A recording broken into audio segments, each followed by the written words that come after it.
2026 വിഷു വർഷഫലം ഉത്രനക്ഷത്രം. ഉത്രനക്ഷത്രക്കാർക്ക് ഈ 2026 വിഷു നേട്ടങ്ങൾ, വിഷു അനുസരിച്ച് വിഷു നേട്ടങ്ങൾ എന്തൊക്കെയാണെന്ന് നമുക്ക് നോക്കാം. നിങ്ങൾക്ക് ഉത്രനക്ഷത്രക്കാർക്ക് തൊഴിൽ രംഗത്ത് ഉന്നതിയും മാറ്റങ്ങളും നേട്ടങ്ങളും ഒക്കെ കൊണ്ടുവരുന്നുണ്ട്. സാമ്പത്തിക കാര്യത്തിലൊക്കെ അഭിവൃദ്ധി വന്നു ചേരുന്ന വർഷമാണ്. ജീവിതത്തിലും ഔദ്യോഗിക രംഗത്തും ഒക്കെ സ്ഥാനക്കയറ്റം ലഭിക്കാം. ഔദ്യോഗിക രംഗത്ത് സ്ഥാനക്കയറ്റം കിട്ടുന്നത് കൊണ്ട് തന്നെ കൂടുതൽ ഉത്തരവാദിത്തങ്ങൾ നിങ്ങൾ ഏറ്റെടുക്കേണ്ടതായിട്ട് വരുന്നുണ്ട്. പുതിയ വീട് നിർമ്മാണം ഉണ്ടാകുന്നതും പുതിയ വീട് പണിയണമെന്ന് ആഗ്രഹിച്ചിട്ട് സാധിക്കാതിരുന്നവർക്ക് പുതിയ ഗൃഹനിർമ്മാണമൊക്കെ തുടങ്ങാം. ഈ വർഷം തന്നെ നിങ്ങളുടെ കഴിയുന്നതും നിങ്ങളുടെ വീട് പണി കഴിഞ്ഞ് ഗൃഹപ്രവേശമൊക്കെ സാധ്യമാകുന്നതാണ്. കുടുംബത്തിലെ സമാധാനം ഉണ്ടാകുന്ന ഒരു വർഷമാണ്. ദാമ്പത്യ ഐക്യം, ഭാര്യയും ഭർത്താവും തമ്മിൽ നല്ല ദാമ്പത്യ ഐക്യം ഉണ്ടാകുന്നതാണ്. സൂര്യൻ്റെ ശുക്രൻ്റെ അനുകൂല സ്വാധീനം നിങ്ങൾക്ക് ഗുണകരമാകുന്ന ഒരു വർഷമാണ്. പുതിയ സംരംഭം തുടങ്ങാനും പഴയത് വിപുലപ്പെടുത്താനും ഒക്കെ സാധ്യമാകുന്നതാണ്. പല കാര്യങ്ങളും നടപ്പിൽ വരുത്തുന്നതാണ്. പുതിയ പ്രോജക്റ്റുകളുടെ വികസന പദ്ധതികളിൽ ഭാഗമാകാനൊക്കെ കഴിയുന്നതാണ്. തൊഴിൽ രംഗത്ത് സ്ഥലം മാറ്റം, പ്രമോഷൻ ഇവയൊക്കെ വന്നു ചേരുന്ന ഒരു വർഷമാണ്.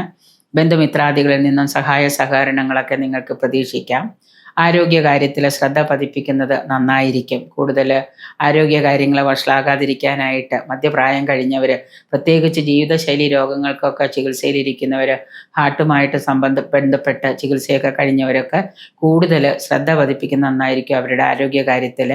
മധ്യപ്രായം കഴിഞ്ഞ് നിൽക്കുന്ന ആളുകൾക്കൊക്കെ ചിലപ്പോൾ പെട്ടെന്ന് ആരോഗ്യകാര്യത്തിലൊക്കെ രോഗാരിഷ്ടതകളും ഒക്കെ, വാതപിത്ത രോഗങ്ങളൊക്കെ മൂർച്ഛിക്കാം, നിർദോഷ രോഗങ്ങളൊക്കെ മൂർച്ഛിക്കാം. അപ്പോൾ അതുമൊക്കെ ഒന്ന് ശ്രദ്ധിക്കുന്നത് നന്നായിരിക്കും.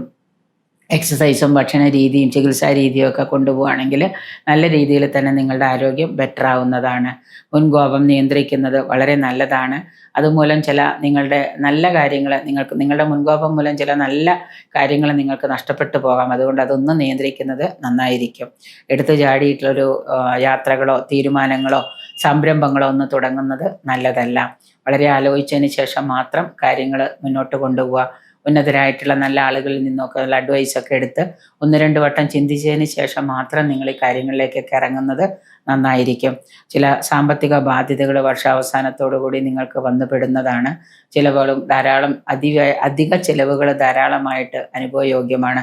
ഈശ്വര പ്രാർത്ഥനയിലൂടെ പ്രതികൂല സാഹചര്യങ്ങളൊക്കെ മറികടക്കാൻ കഴിയുന്നതാണ്.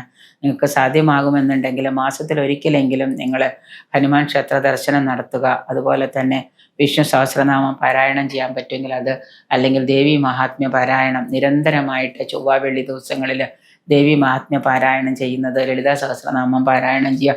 ഏതാണോ നിങ്ങൾ കൂടുതലായിട്ട് സമയം അതിൽ, ഇപ്പോൾ ലളിതാ സഹസ്രനാമം നിത്യവും പാരായണം ചെയ്യുന്നവരുണ്ട്. അവർ എത്ര തിരക്കുണ്ടെങ്കിലും അത് കണ്ടിന്യൂ ചെയ്യുക. അതുപോലെ ദേവി മഹാത്മ്യം 5, 11 അധ്യായം, 4, 5, 11 അധ്യായങ്ങൾ നിരന്തരമായിട്ട് പാരായണം ചെയ്യുന്നതും ഒക്കെ ദോഷഫലങ്ങൾ കുറയ്ക്കുന്നതിന് ഉത്തമമാണ്.